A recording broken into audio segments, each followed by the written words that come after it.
जो government service में है वो प्राण अप्लाई करें अपने डीडीओ की रजिस्ट्रेशन आईडी से। तो इसके लिए डीडीओ की रजिस्ट्रेशन आईडी आपके पास होनी चाहिए। तो उसके लिए हम जाएंगे ईएनपीएस की वेबसाइट पे और यहाँ पर हम जो डीडीओ की लॉगिन आईडी है हमारी उससे हम रजिस्टर लॉगिन करेंगे। यहाँ पर हम लॉगिन करेंगे, लॉगिन विद प्राण। तो यहाँ पर हमें सब्सक्राइबर में नहीं जाना है, हमें लॉगिन करना है नोडल ऑफिस, इसमें लॉगिन करना है। यहाँ पर डीडीओ की रजिस्ट्रेशन आईडी डालनी है और जो पासवर्ड है वो डालना है और लॉगिन कर देना है। पूरा प्रोसेस जानने के लिए इस वीडियो को पूरा देखें ताकि आप कोई भी स्टेप मिस ना करें। और अगर अभी तक आपने हमारा चैनल सब्सक्राइब नहीं किया है तो प्लीज़ हमारे इस चैनल को सब्सक्राइब करें।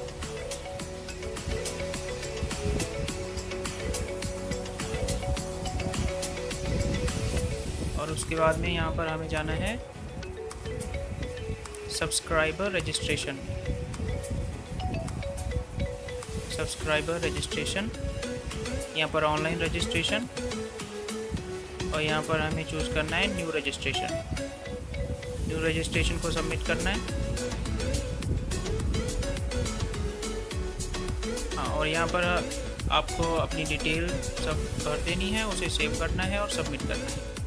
और आपका आधार अगर मोबाइल नंबर से लिंक है तो आपको कोई फॉर्म वगैरह कहीं भी भेजने की ज़रूरत नहीं है, आपका यहीं पर ही प्राण जनरेट हो जाएगा। और 90 डेज़ के विदिन आपका जो प्राण नंबर है, प्राण कार्ड है, वो आपके घर पे आपके एड्रेस पे जो आधार में मेंशन है वहाँ पर वो पहुँच जाएगा। तो आप ये फॉर्म भर के इसको सबमिट कर देना है और आपका आधार नंबर से ही आपको ई साइन कर देना है इसको।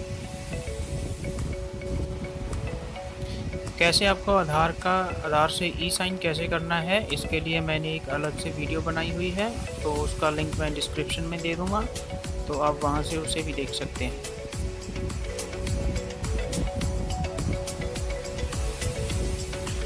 तो बहुत बहुत शुक्रिया आपका ये वीडियो देखने के लिए। अगर आपको वीडियो अच्छा लगा हो तो वीडियो को लाइक करें, शेयर करें और हमारे चैनल को सब्सक्राइब करें। धन्यवाद।